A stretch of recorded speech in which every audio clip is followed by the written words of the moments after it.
Rizky menurut. Dia berjalan setapak demi setapak. Aroma tubuhnya wangi kamboja. Nenek itu memanggil, melambai-lambaikan satu tangannya ke arah Rizky. Tapi anehnya dia masih tetap dalam posisi membelakangi Rizky. Saat Rizky mendekat pun dia sempat melihat sebagian wajahnya yang menghadap ke depan. Dia tidak mengerti alasan kenapa sosok ini memanggil mendekat. Rizky hanya berani berdiri di belakang punggungnya. Ia menghindari wajahnya. Saat itu sosok itu memintanya mendekat lagi. "Mana nyidek le? Nyidek mana? Lagi, mendekat nak, mendekat lagi." Sampai Rizky bisa mencium wangi aroma kamboja yang sangat kuat. "Demoen sirai simbah, ben kowe ngerti simbah wangine wangi kembang opo. Sentuh kepalanya simbah, biar kamu ngerti simbah aromanya aroma kembang apa." Rizky pun diam saja saat sosok itu mengatakan hal itu. Kemudian sosok itu berteriak lagi, "Demoen, sentuh, cepat." Rizky akhirnya menurut. Perlahan kedua tangannya menyentuh bagian sisi kepalanya, yang berarti rambut bagian belakang nenek-nenek itu. Ada tonjolan aneh pada tempurung kepala sosok yang ada di hadapannya ini. Bahkan ada beberapa lubang yang janggal. Tapi anehnya aromanya semakin wangi. Rizky yang meraba bagian tempurung kepalanya kemudian menyisir rambut putih itu. Karena Rizky merasa hal ini terasa semakin aneh. Dan sewaktu Rizky berhasil membiak rambut nenek tua itu, Rizky melihat rupanya di balik rambut yang keriting panjang itu ada wajah lain menyeringai kepadanya. Jadi yang sejak tadi bicara dengan Rizky adalah bagian belakangnya. Beliau kemudian mengatakan satu hal yang nampaknya Rizky pahami. Tambah wangi tambah kuat. Wangi gak mesti apik le. Tak dudono dalan mulai. Siji enggal siji nang kene wis sadar ambek ambumu. Semakin wangi semakin kuat. Wangi tidak selalu baik nak. Kutunjukkan jalan pulang. Satu persatu yang ada di sini mulai menyadari aroma tubuhmu. Rizky pun mundur dan secara bergantian wajah itu melihat Rizky. "Melu simbah yuk. Gendongen simbah le. Ikut mbah yuk. Gendong mbah." "Lapo le kowe ragu? Aku roh dalan mulai." "Kenapa nak kamu ragu? Aku tahu loh jalan pulang." Rizky teringat kawannya yang lain. Tapi nampaknya sosok yang ada di depannya pun tahu. "Kancamu niate gak gawe bunga gunung le.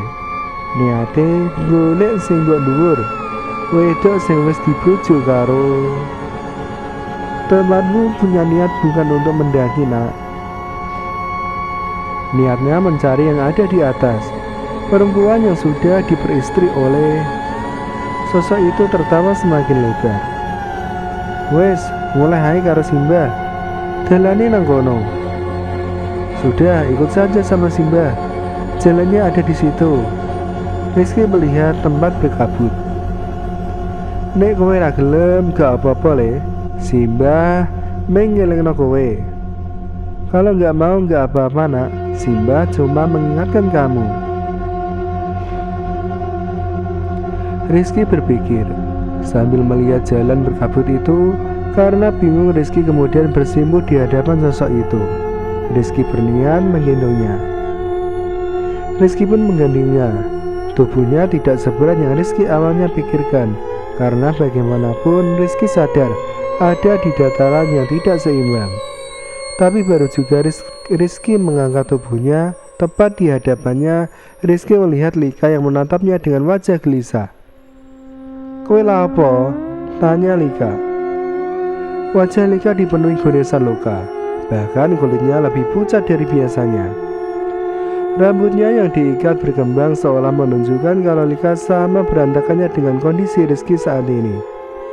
Apa anak ini mencari dia sampai sebegitunya? Anehnya, Lika masih bertanya kepada Rizky. Kowe kira apa? Jawaban. Kamu ini ngapain? Jawab. Rizky melihat nenek yang sedang dia gendong. Wajahnya menyeringai lebar melihat Lika yang berdiri di hadapannya. Karena Rizky tak kunjung menjawab, Lika kemudian berspekulasi. Kowe gendong sopo? Kamu sedang menggendong siapa? Opo Nyai? Lika mulai mengerti. Apa kowe gendong Nyai? Apa Nyai nawari kowe dalan mulai? Apa kamu gendong Nyai? Apa Nyai menawari jalan pulang? Rizky bingung apa Lika tidak bisa melihat Simba seperti dia melihatnya. Ojo percaya omongane. Percaya ambek aku. Kowe bakal digawa muleh. Ndono Nyai saiki. Jangan percaya apa yang dia katakan. Percaya sama aku, kamu akan dibawa pergi. Turunkan dia sekarang. Setelah Lika mengatakan itu, nenek yang Rizky gendong memeluknya semakin erat dan mencium aroma badan Rizky dari batang lehernya. Rizky merinding tiba-tiba. Padahal cewek itu iku kate ngunakno kowe le. Padahal perempuan ini yang mau memanfaatkanmu nak. Rizky yang mendengar itu melihat Lika dengan ekspresi wajah yang berubah dan Lika menyadarinya. Ngomong apa Nyai? Ngomong nek aku ngapusi kowe. Ngomong apa Nyai? Ngomong kalau aku membohongimu. Lika berniat mendekat, tapi Rizky berjalan mundur. Tenang, ujar Lika. Aku ora bakal menang karo demit. Dadi saiki terserah kowe. Kowe ora bakal iso muleh, tak pastekno iku. Nek kowe gak percaya karo aku saiki, aku tidak akan menang sama setan. Jadi terserah.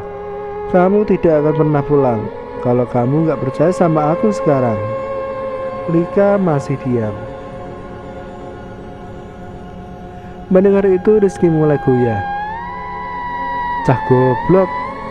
Cawe itu iki iku duwe tujuan terselubung karo kowe. Ojo nuruti cangkeme.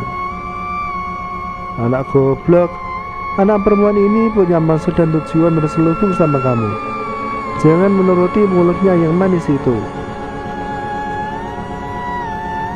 Terlalu lama menunggu Lika kemudian menurunkan tasnya.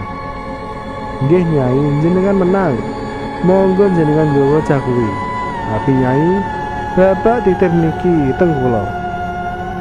Ya Nyai, kamu menang. Silakan bawa anak itu. Tapi Nyai, Bapak menitipkan ini kepada saya. Lika mengambil sebuah kain. Sebundal kain kafan berwarna putih yang bernoda merah karena darah. Lika membuka temalinya dan menunjukkannya di depan Rizky. Temukan kelenjar daging yang busuk sekali. Aroma yang sama seperti aroma kepala yang Rizky lihat ada di dalam tas Lika. Niki, 100 hari-hari bayi. Ini ada 100 hari-hari bayi baru lahir. Nenek yang ada di punggung Rizky sempat diam dan melotot. Lidahnya terjulur keluar, tapi tangannya memeluk Rizky semakin erat. Sosok itu nampak aneh. Raiso, ora cukup. Mek 100, rak gelem aku. Kurang. Lika menunggu Rizky. Rizky kemudian bicara dengan suara terbata-bata. Katanya kurang. Lika mengerti. Wajahnya nampak kesal, tapi dia kembali mengambil sesuatu dari dalam tasnya.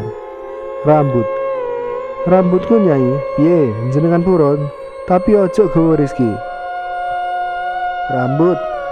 Rambutku Nyai, gimana, Anda mau? Nenek itu menyaringnya semakin lebar sambil berujar. Rambutnya cah perawan. Lika mengambil pisau dan memotong setengah bagian rambutnya sampai menyisakan potongan sebau. Dia melemparkannya di atas hari-hari itu. Rizky kemudian bersimpuh dan wanita itu merangkak turun. Rizky melihat nenek itu memasukkan gumpalan ari-ari yang bercampur rambut Lika ke dalam mulutnya. Setiap dia mengunyahnya membuat Rizky mual. Ia baru menyadari sosok itu begitu rakus. Lika pun berbisik padanya, "Ayo, liane Mas Genteni. Ayo, yang lain sudah menunggu kita." Rizky melihat Lika dari belakang. Di dalam tasnya pasti masih banyak yang dia bawa. Untuk apa benda-benda yang amis itu sebenarnya? Tapi melihat potongan rambutnya yang tidak rata, ternyata tidak mengurangi kecantikannya. Rizky bahkan semakin tertarik dengan wanita ini. Setelah melewati pohon besar tempat Rizky melihat pocong yang untungnya sekarang tak dia temui saat bersama Lika. Subuh seperti mau tiba terlihat dari langit yang berwarna kebiruan. Lika berhasil sampai di pos kedua bersama dengan Rizky. Di sana dia melihat teman-temannya yang lain. Putri yang pertama mendekat bertanya kepada Lika, "Nyai?" Lika mengangguk melewati Putri, kemudian tidur di atas lantai pos 2. Rizky kemudian melihat Koco yang mendekatinya dengan wajah seperti ingin memukulinya. Di situ Rizky melihat ada yang aneh. Wajah Koco babak belur. Tapi ternyata tak hanya Koco yang babak belur. Baik Priyo dan Andri sama saja. Putri kemudian memberitahu Rizky kalau Koco berkelahi dengan Priyo dan Andri saat Rizky menghilang selama 2 malam ini. Dari semua orang yang sudah kelelahan mencari, hanya Koco dan Lika yang tetap lanjut. Singkatnya, Rizky sudah menghilang selama 2 malam. Semua persediaan tinggal menipis. Dan satu lagi yang Rizky perlu tahu, Koco sudah tahu semuanya. Sosok kepala yang Rizky lihat itu sebenarnya hanya potongan rambut dari perempuan perawan yang belum 100 harinya, yang diambil dari kuburannya. Kini biar Lika beristirahat, Rizky juga begitu. Saat matahari di atas kepala, di pos keempat di sana sudah ada yang siap menunggu mereka. Pada tahun itu, rokok masih menjadi barang yang sulit untuk didapatkan. Pada umumnya, orang-orang lebih suka membawa kertas linting lengkap dengan tembakonya, yang biasanya diletakkan dalam satu kotak kayu yang sama. Seperti Andri dan Priyo, mereka baru saja mengelinting rokok. Kemudian menghisapnya tidak jauh dari pos kedua. Rizky mencoba untuk tidur, seperti Lika yang nampaknya sudah sampai di dalam mimpi. Sekujur badannya terasa sakit dan ngilu, mungkin karena lelah setelah mengalami kejadian janggal itu. Bertemu dengan sosok yang mereka panggil dengan sebutan Nyai, terkadang Rizky juga merasa heran bagaimana mungkin dirinya sudah melewati 2 malam, padahal jelas-jelas dari waktu pelarian tidak lebih dari beberapa jam saja. Tapi kembali lagi ke kepercayaan masing-masing. Mungkin saja tanpa Rizky sadari dia sudah masuk dan tersesat ke alam lain, tempat di mana yang gaib benar-benar ada.